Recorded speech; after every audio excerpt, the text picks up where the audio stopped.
പാലാ ചരിത്രത്തിൽ ആദ്യമായിട്ടാണ് ഒരു ത്രികോണ മത്സരം നടക്കുന്നത്. ജോസ് കെ മാണിയും മാണി സി കാപ്പനും നേരത്തെ തന്നെ അംഗം കുറിച്ചു കഴിഞ്ഞു. പാലായിൽ NDA സ്ഥാനാർത്ഥിയായി ഷോൺ ജോർജ് കൂടി വന്നതോടെയാണ് ത്രികോണ പോരിന് കളമൊരുങ്ങിയത്. പ്രചാരണം അവസാന ലാപ്പിലേക്ക് എത്തുമ്പോൾ ഇഞ്ചോടിഞ്ച് പോര് നടക്കുന്നു എന്നാണ് വിലയിരുത്തൽ.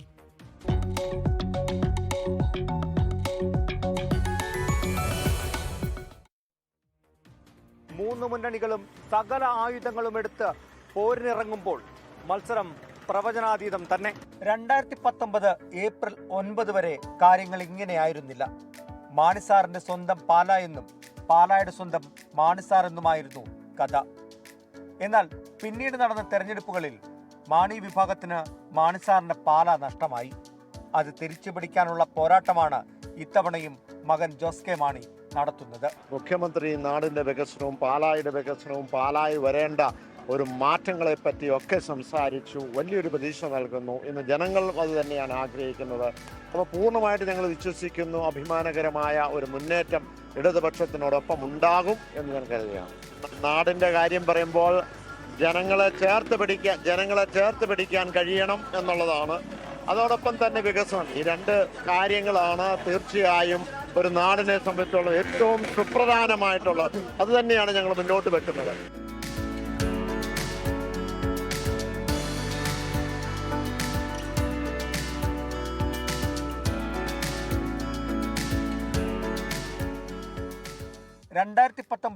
LDF-നൊപ്പം ഉപതെരഞ്ഞെടുപ്പിൽ അട്ടിമറി വിജയം. പിന്നാലെ വന്ന 2021 നിയമസഭാ തെരഞ്ഞെടുപ്പിൽ UDF-നൊപ്പം മികച്ച വിജയം. പാലക്കാർ നൽകിയ ഈ പിന്തുണ തന്നെയാണ് കാപ്പന്റെ ഇത്തവണത്തെയും പ്രതീക്ഷ. ഈ പാർട്ടി ചിഹ്നത്തിൽ മത്സരിക്കുന്നില്ല, പാർട്ടിയുടെ പേര് കൊടുത്തില്ല എന്ന് പറഞ്ഞ് വലിയ ക്യാമ്പയിൻ സോഷ്യൽ മീഡിയയിലൊക്കെ നടക്കുന്നത്. എന്താണ് ശരിക്കും അതിൽ സംഭവിച്ചത്? അത് തെറ്റാണ്. കാരണം ഞാൻ സ്വതന്ത്ര സ്ഥാനാർത്ഥിയായിട്ടാണ് കഴിഞ്ഞ പ്രാവശ്യം ജയിച്ചത്. ഇപ്പം ഞാൻ അത് മാറ്റി മത്സരിക്കണമെങ്കിൽ ഞാൻ രാജിവെച്ചിട്ട് MLA സ്ഥാനം രാജിവെച്ചിട്ട് വീണ്ടും വന്ന് മത്സരിക്കണം. എനിക്ക് സ്വതന്ത്ര സ്ഥാനാർത്ഥിയായിട്ട് മത്സരിച്ചാലും പിന്നീട് എന്തെങ്കിലും സ്ഥാനങ്ങൾ ഉണ്ടെങ്കിലും അതൊന്നും ഒരു പ്രശ്നമല്ല. ഞാൻ രമേശ് ചെന്നിത്തലയോടും സതീഷിനോടും പിന്നെ കുഞ്ഞാലിക്കുട്ടി സാറിനോടും ചോദിച്ചു. അവർ പറഞ്ഞു ഇതാണ് നല്ലത്.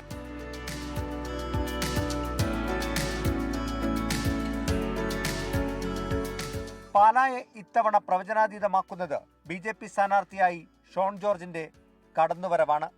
മലയോര മേഖലയിലടക്കം കേരള കോൺഗ്രസ് എമ്മിന്റെ തട്ടകങ്ങളിലടക്കം കരുത്തു തെളിയിക്കാൻ സാധിക്കുമെന്ന ആത്മവിശ്വാസം ഷോൺ ജോർജിനുണ്ട്. BJP ഒരിക്കലും ന്യൂനപക്ഷ വിരുദ്ധവോ മറ്റേതെങ്കിലും സമുദായത്തിനെതിരെയല്ല. BJP എല്ലാവർക്കും ഒപ്പമാണ്. അത് മനസ്സിലാകാൻ ഇപ്പോഴും ഇവിടുത്തെ കുറച്ച് ആളുകൾക്ക് ബുദ്ധിമുട്ടുണ്ടെന്നുള്ളൂ. പക്ഷേ ഇനി ഒരു 5 കൊല്ലത്തിനപ്പുറത്ത് ഞങ്ങളെ തടഞ്ഞു നിർത്താനാകില്ല. ഇവിടെ എല്ലാ ജനങ്ങൾക്കും ഞങ്ങളാണ് ശരിയെന്ന് പാലായിക്ക് ഇപ്പം തന്നെ ബോധ്യപ്പെട്ടു. ഇനി അങ്ങോട്ട് കേരള സമൂഹത്തിന് മുഴുവൻ അത് ഞൊടിയിൽ ബോധ്യപ്പെടും. ആ കാര്യത്തിൽ സംശയമില്ല. വികസനം തന്നെയാണ് ഇത്തവണയും പാലായിലെ പ്രധാന ചർച്ചാ വിഷയം. പക്ഷേ സംസ്ഥാന രാഷ്ട്രീയത്തിലെ എല്ലാ വിഷയങ്ങളും പാലാ മണ്ഡലത്തിലും ചർച്ചയാകുന്നുണ്ട്. ഏറ്റവും ഒടുവിൽ FCRA വിഷയത്തിലാണ് രാഷ്ട്രീയ പാർട്ടികളുടെ ആരോപണ പ്രത്യാരോപണങ്ങൾ. ലോക്സഭാ തെരഞ്ഞെടുപ്പിൽ UDF-ന് വലിയ മേൽക്കൈ നേടാൻ സാധിച്ചിരുന്നു. പാലാ നഗരസഭ നഷ്ടമായെങ്കിലും മോശമല്ലാത്ത പ്രകടനം കേരള കോൺഗ്രസും പഞ്ചായത്ത് തെരഞ്ഞെടുപ്പിൽ കാഴ്ചവെച്ചു. 3 മുന്നണികളും ഒരുപോലെ വിജയപ്രതീക്ഷയിലാണ് പാലായിൽ. എന്നാൽ മീനച്ചിലാറ്റിലെ അടിയൊഴുക്ക് പോലെ പാലാക്കാരുടെ മനസ്സ് പ്രവചനാതീതമാണ്. കോട്ടയത്ത് നിന്ന് അരുൺ നീണ്ടൂറിനൊപ്പം ടോബി ജോൺസൺ, 24. അപ്പോൾ അതാണ് പാലായിലെ വിശേഷങ്ങൾ. എന്തായാലും കടുത്ത മത്സരം, ത്രികോണപ്പോരാണ് എന്ന കാര്യം വ്യക്തമായിട്ടുണ്ട്. ടോബി ജോൺസൺ ആണ് അവിടെ നിന്നും വിശദാംശങ്ങൾ നൽകിയത്.